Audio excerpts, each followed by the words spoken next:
Hello friends, welcome to our channel Soumya Anil's kitchen. ఈరోజైతే మనం సింపుల్గా టేస్టీగా రబడీ కేక్ ఎలా తయారు చేసుకోవాలో చూద్దాం. ఇంట్లోనే సింపుల్గా ఓవెన్ లేకుండా ఎలా తయారు చేసుకోవాలో చూద్దాం. దీన్ని మలై కేక్ అంటారు, అలానే మిల్క్ కేక్ కూడా అని అంటారు. ఇదైతే చాలా టేస్టీగా ఉంటుంది. రబడీ కేక్ని ఎలా తయారు చేసుకోవాలో చూద్దాం.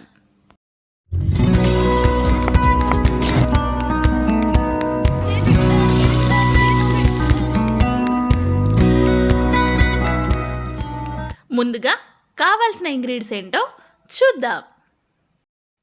వెనీలా ఎసెన్స్ 1 కప్, మైదా 1/2 కప్, పాలు 1/2 కప్, పెరుగు, baking soda, baking powder, food colour, condensed milk, 1/2 cup sugar, 1/2 cup oil.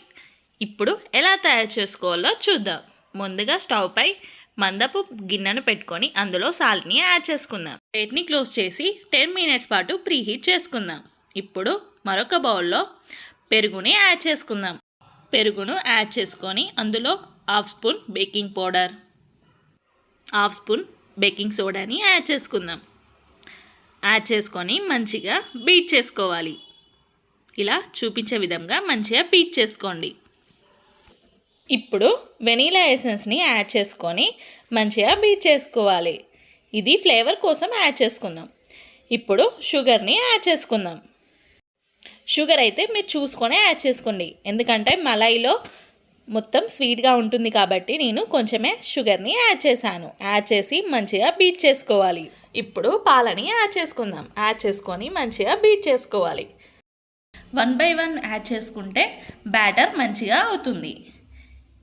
ఇప్పుడు ఆయిల్ని యాడ్ చేసుకొని మంచిగా బీట్ చేసుకోవాలి. అలాగే మనం మైదా పిండిని కూడా యాడ్ చేసుకుందాం. యాడ్ చేసుకొని మొత్తం మంచిగా కలిసేటట్టు కలుపుకోవాలి. ఇప్పుడు కొంచెం ఆయిల్, కొంచెం మిల్క్ని యాడ్ చేసుకుంటూ బ్యాటర్ మంచిగా కలుపుకోవాలి. మొత్తం ఒకసారి యాడ్ చేసుకోకూడదు. ఇలా కొంచెం కొంచెం యాడ్ చేసుకొని బ్యాటర్ ఇలా మంచిగా కలుపుకోవాలి. ఈ కన్సిస్టెంట్లో ఉండేటట్టు చూసుకోవాలి. ఇప్పుడు ఒక బౌల్ని తీసుకుందాం. తీసుకొని దానికి కొంచెం ఆయిల్ని మొత్తం అప్లై చేసుకోవాలి. ఇలా మొత్తం సైడ్స్కి అంతా అప్లై చేసుకుందాం. ఇప్పుడు మనం చేసి పెట్టుకున్న బ్యాటర్ని ఇందులో యాడ్ చేసుకోవాలి. బ్యాటర్ ఈ కన్సిస్టెంట్ ఉంటే పర్ఫెక్ట్గా వస్తుంది కేక్. ఇలా 2 times ఇలా ట్యాప్ చేసుకుందాం. ఏమన్నా బబుల్స్ ఉంటే కవర్ అయిపోతాయి. ఇప్పుడు మనం ప్రీహీట్ చేసిన బౌల్లో ఒక ప్లేట్ని లేదా స్టాండ్ని యాడ్ చేసుకుందాం. యాడ్ చేసుకొని మనం చేసుకున్న బ్యాటర్ని యాడ్ చేసుకుందాం. యాడ్ చేసి ప్లేట్ని క్లోజ్ చేసి లో ఫ్లేమ్లో ఒక 15 మినిట్స్ పాటు కుక్ చేసుకోవాలి. మీరు కూడా ఇంట్లో ట్రై చేయండి. చాలా టేస్టీగా పర్ఫెక్ట్గా వస్తుంది. వచ్చాక కామెంట్ బాక్స్లో కామెంట్ అయితే చేయండి ఎలా వచ్చిందో.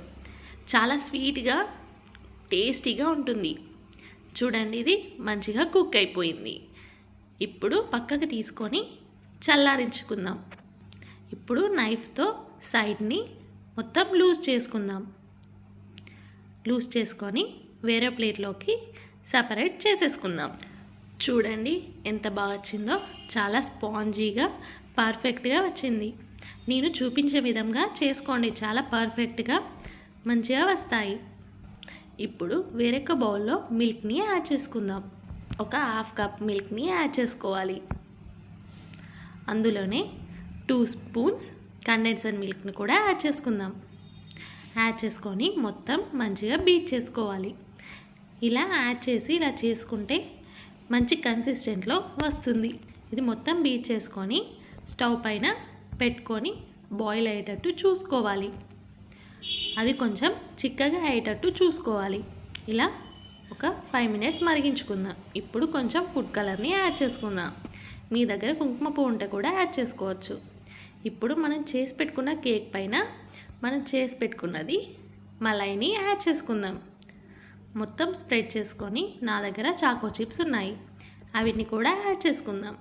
అంతే, మన ఎంతో టేస్టీ అయిన రబడీ కేక్ రెడీ. ఈ రెసిపీ మీ అందరికీ నచ్చింది అనుకుంటున్నాను. ఇలాంటి రెసిపీస్ కోసం మన ఛానల్ని షేర్, లైక్, సబ్స్క్రైబ్ చేయడం మర్చిపోకండి. మరొక కొత్త రెసిపీతో మళ్ళీ కలుద్దాం. Thanks for watching.